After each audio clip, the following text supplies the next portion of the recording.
నమస్తే రాజు గారు. నమస్తే అండి. సో ఈరోజు ఎవరు ఈమెయిల్ చేశారో చూద్దామా? ఓకేనండి.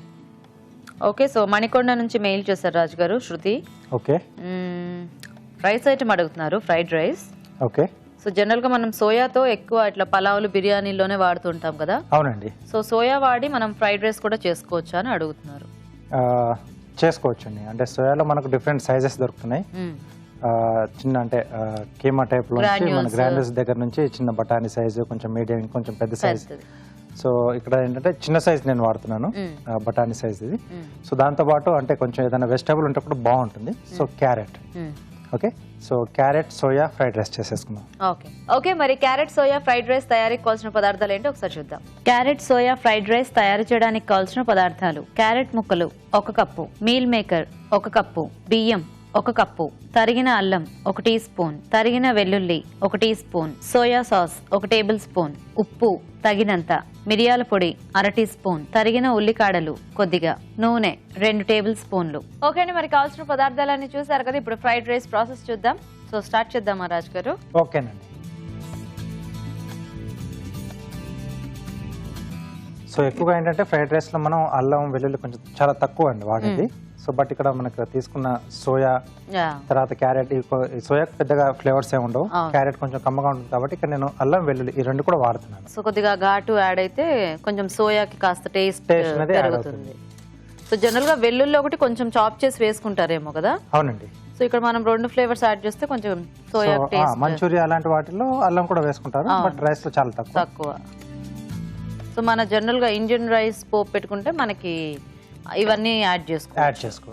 అల్లం వెల్లుల్లి పేస్ట్ యాడ్ చేసుకున్నా కూడా మంచి టేస్ట్ వచ్చేస్తుంది. సో సన్నగా తరిగిన అల్లం, ఓకే, సన్నగా తరిగిన వెల్లుల్లి, తరిగిన ఉల్లికాడలు. సో కాడలతో పాటు కొంచెం ఆనియన్ కూడా మనం ఇందులో వేసేసుకోవచ్చేమో కదా. ఆ ఫ్లేవర్ కూడా కొంచెం యాడ్ అవుతుంది, టేస్ట్ బాగానే ఉంటుంది. ఎస్. సో జనరల్గా అయితే మనము బిర్యానీ లాంటి వాటిలోకి కొద్దిగా సోయాని మ్యారినేట్ చేసి కొంచెం మసాలా దీంట్లో అప్పుడు యాడ్ చేస్తూ ఉంటారు, ఎందుకంటే సోయా టేస్ట్ వస్తుందని. సో ఇక్కడ మనకి ఫ్రైడ్ రైస్ కాబట్టి మనం అట్లా మ్యారినేట్ అది చేసుకోలేము కాబట్టి ఇక్కడ ఆయిల్లోనే మనం ఇట్లాంటివి ఏమైనా కొంచెం ఫ్లేవర్స్ యాడ్ చేసుకుంటే మనకి దానికి కూడా ఆ ఫ్లేవర్స్ అన్ని బాగా పట్టేస్తాయి. ఓకే, సో ఇప్పుడు క్యారెట్ ముక్కలండి. ఓకే, సో ఇక్కడ ఫ్రైడ్ రైస్ కాబట్టి మనం చక్కగా ఇవన్నీ కూడా పచ్చివి యాడ్ చేసేసుకుని జస్ట్ కొంచెం ఆయిల్లో ఫ్రై అయినా మనకి బాగానే ఉంటాయి, ఎందుకంటే ఈ క్యారెట్ ఇలాంటివన్నీ మనము పచ్చివి కూడా హ్యాపీగా తినేయచ్చు కాబట్టి. సో కొంచెం క్యారెట్ ముక్కలు కొద్దిగా వేగాలి. సో అంటే మీల్ మేకర్ మనకు జస్ట్ నానబెట్టేసుకుంటే సరిపోతుంది. సో కాబట్టి కొంచెం వేగాలి. వేగిన తర్వాత మిగతా మనం యాడ్ చేసుకోవచ్చు. ఓకే రాజు గారు, సో అయితే మేము చిట్కా చూస్తాము. ఓకేనండి. ఓకే అండి, ఇప్పుడు మనం ఒక చిట్కా చూద్దాం. మీకోసం మొదటి చిట్కా: మినపప్పు గ్రైండ్ చేసేటప్పుడు ఆ పిండిలో మామూలు వాటర్ బదులు కూలింగ్ వాటర్ పోసినట్లయితే మినప్పిండి బాగా పొంగుతుంది. ఓకే అండి, చిట్కా చూసారు కదా. అల్లం వెల్లుల్లి వాసన కూడా బాగా వస్తుంది.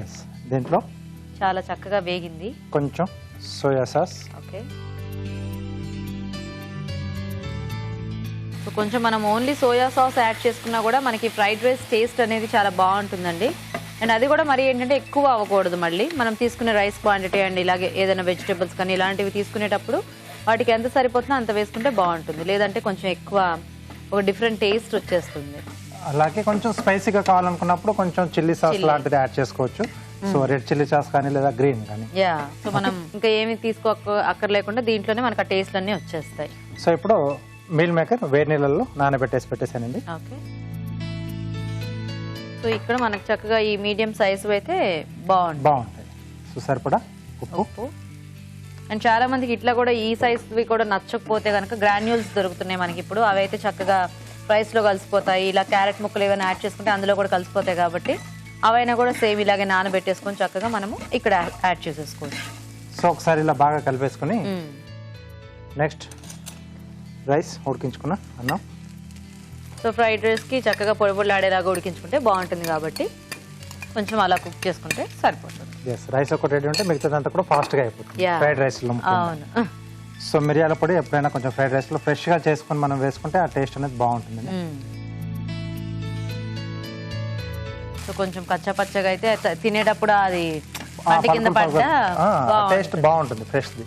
అండ్ ఇలాంటి వాటికి చక్కగా మనం మామూలు అన్నమే వాడేసుకోవచ్చు కాబట్టి హ్యాపీగా మార్నింగ్ మనం కుక్ చేసుకున్న రైస్ ఏదైనా కొంచెం ఎక్కువ క్వాంటిటీలో మిగిలినా కానీ లేకపోతే ఫ్రైడ్ రైస్ చేసుకోవడానికి వండుకున్నా కొంచెం పొడి పొడి ఆడేలాగా వండుకుంటే మనకి చాలా బాగుంటుంది.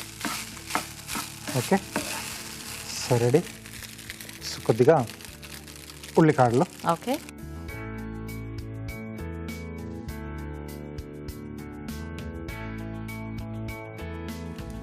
సో సర్వ్ చేసేసుకున్నామండి. ఓకే రాజు గారు. సో ఇంకా జనరల్గా ఈ సోయా కాంబినేషన్లోనే మనము మిగతా వెజిటబుల్స్ అవి యాడ్ చేసి కూడా చేసుకోవచ్చు కదా మిక్స్డ్ కాంబినేషన్. ఎస్ అండి. సో గ్రీన్ పీస్ లేదంటే కార్న్, క్యారెట్, బీన్స్ ఇట్లా అన్ని కాంబినేషన్స్ కలిపి కూడా మనము ఇలా సోయా కాంబినేషన్లో ఫ్రైడ్ రైస్ చేసుకోవచ్చు. ఓకే, సో పైన నుండి కొద్దిగా స్ప్రింగ్ ఆనియన్.